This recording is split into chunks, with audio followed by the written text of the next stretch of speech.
नमस्कार, बहुत स्वागत है आपका। आप देख रहे हैं भाग्य चक्र और मैं हूं आपके साथ शैलेंद्र पांडे। आज हम बात करेंगे रंग भरी एकादशी की। रंग भरी एकादशी को आमलकी एकादशी भी कहते हैं। इसका भगवान शिव और मां पार्वती के साथ गहरा संबंध है और वाराणसी के लिए ये एक बहुत बड़ा पर्व है। तो रंग भरी एकादशी की महिमा क्या है, आज इस विषय पर बात करेंगे।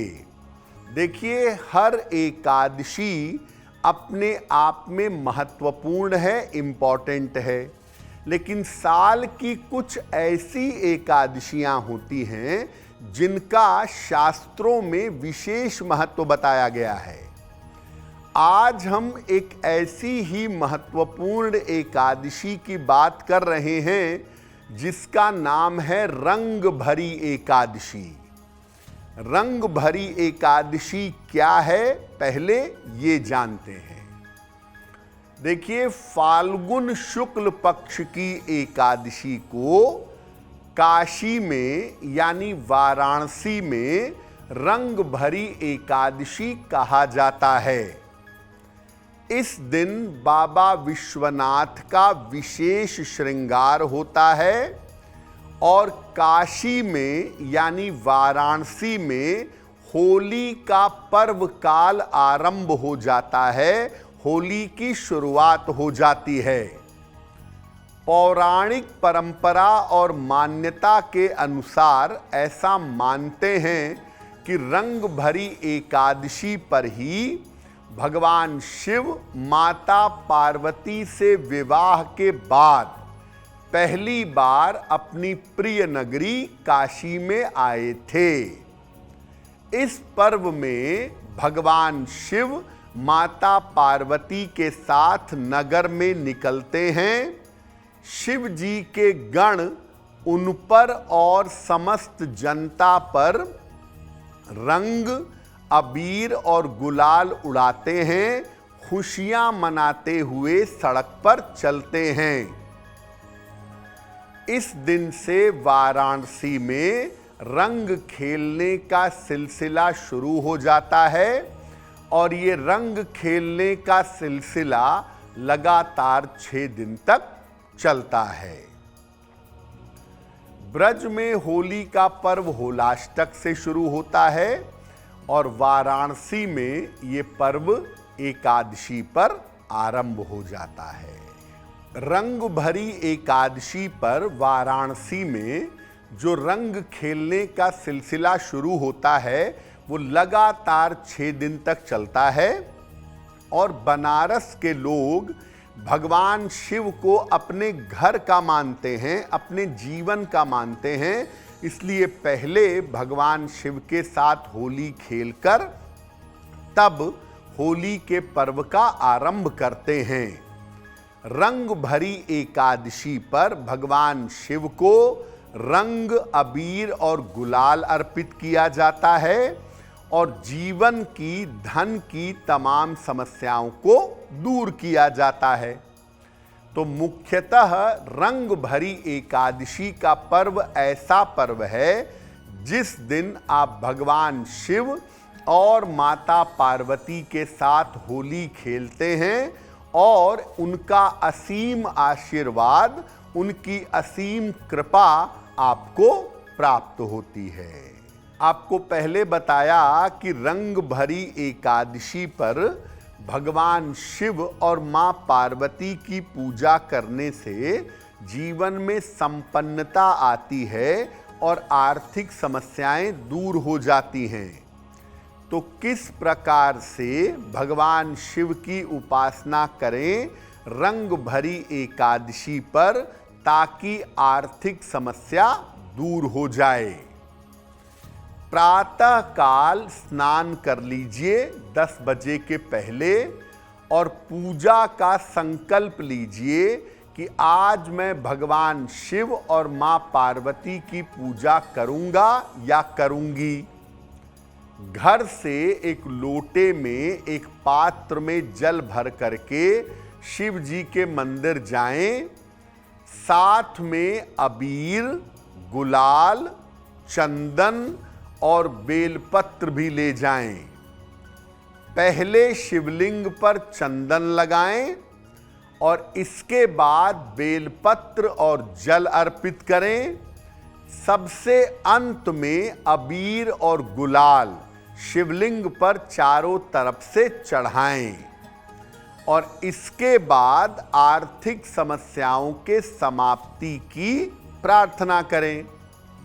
भगवान शिव की एक स्तुति है जिसका नाम है दारिद्र दहन स्तोत्र।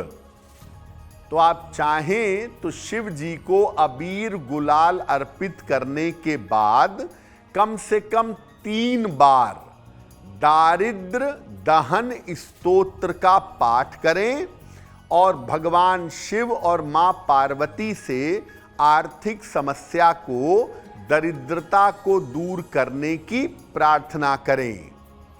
अगर आप ऐसा करते हैं रंग भरी एकादशी पर तो निश्चित रूप से आपकी आर्थिक समस्या दूर हो जाएगी। अब ये जानते हैं कि रंग भरी एकादशी को आमलकी एकादशी क्यों कहते हैं और इसका आंवले से क्या संबंध है। देखिए, रंग भरी एकादशी पर आंवले के वृक्ष की पूजा की जाती है। विधिवत उसमें जल डालकर उसकी परिक्रमा की जाती है। साथ ही साथ आंवले का विशेष तरीके से प्रयोग किया जाता है। भगवान को आंवला अर्पित करके उसको प्रसाद के रूप में ग्रहण किया जाता है।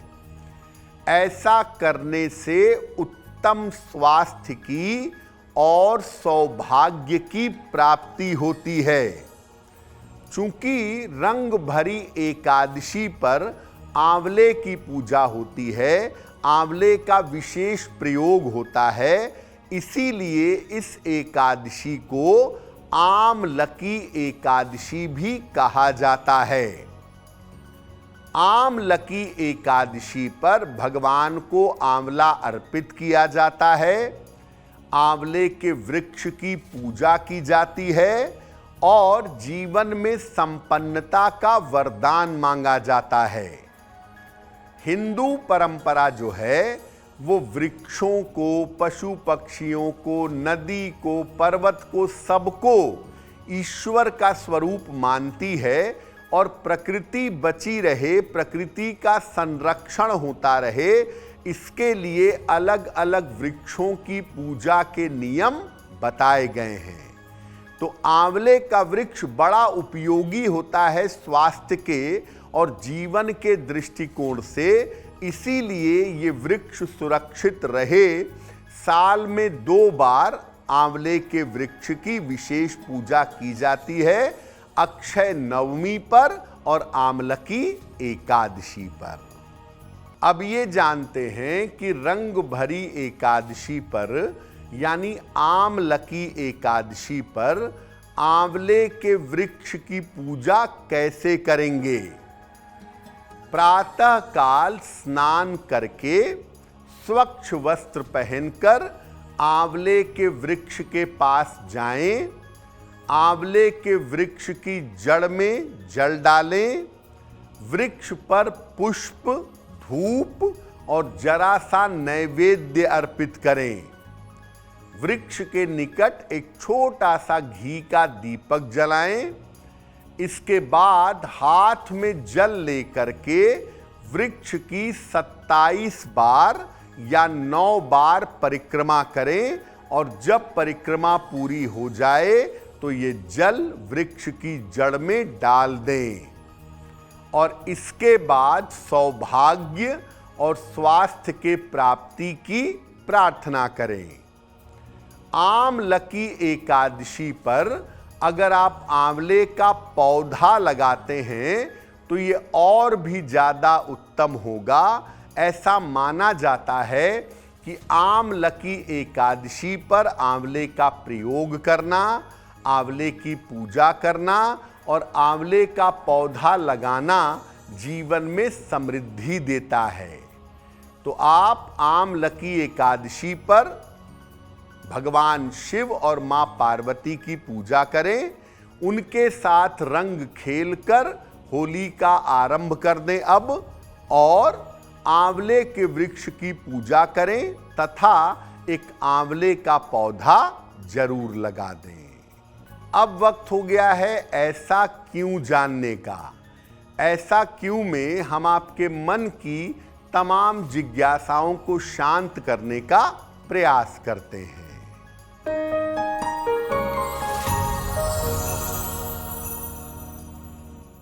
ज्यादातर शास्त्रों में ऐसा लिखा है कि भगवान शिव की पूजा में शंख का प्रयोग नहीं करना चाहिए। ऐसा क्यों?